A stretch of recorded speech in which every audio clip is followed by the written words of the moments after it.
I'm Matt and this is Reed, and today we're going to show you one of the basic spectrum troubleshooting techniques that you may need someday in the future when trying to diagnose and resolve a spectrum issue.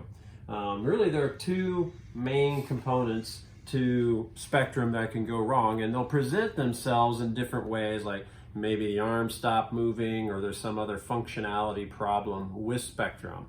The problem is that there could be corruption in the software that requires an uninstalled and reinstall the Spectrum software, or there could be any number of cables inside of the panel that have gotten loose or have come unplugged just through daily usage. And so when you're uninstall and reinstall the software or check the cables and you still haven't solved the problem, you'll start pulling your hair out trying to figure out what could it possibly be. So one of the best troubleshooting techniques is to swap the tablets. And so oftentimes when you call support, they'll say, hey, have you swapped tablets yet? This is what they mean. So what will happen is you might have your other three sets of Spectrum working just fine, but this one machine is not working for whatever reason. The idea is that we're going to take a tablet off of a working piece of Spectrum. So that means you know the tablet works and that hardware works on the other one, and we're going to put the tablet on the non-working machine.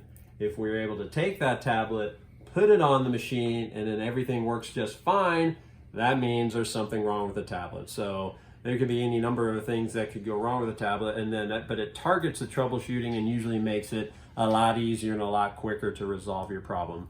If you move the tablet over from a working machine and plug it in and it's still not working, that means it's something wrong with the hardware, and then the troubleshooting can start from wire to plug all the way through the machine to make sure everything works okay. And we'll do that step in a different video. But for now, this is how to remove a tablet from your machine. First, you're going to need, Reed, this. This is a 5/32 Allen wrench, okay? It comes on that blue piece of paper that comes with your equipment that says, don't lose this piece of paper. It's really easy and surprising how easy it is to lose this, but it's 5/32, so if you don't have one, you can order one off Amazon.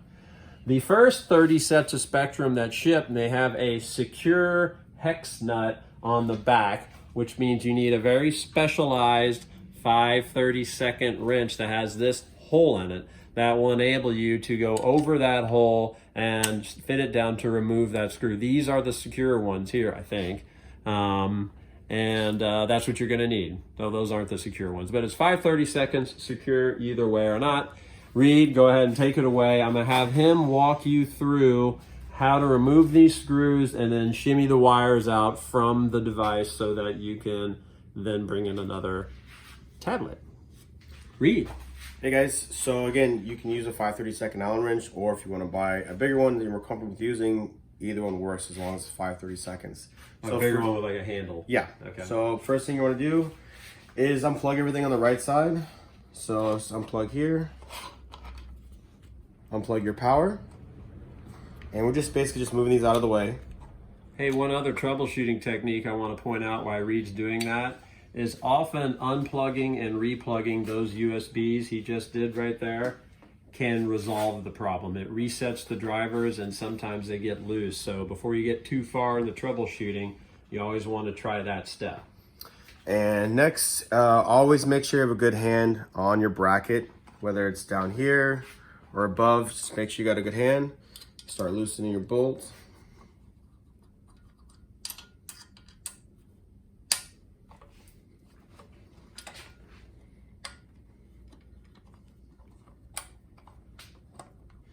And once you got the first one out, again, make sure you got that good grip.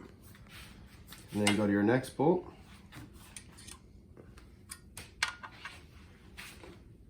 Got that side. Yeah, helps to have two people. But you won't always have two people. If you do, it works too.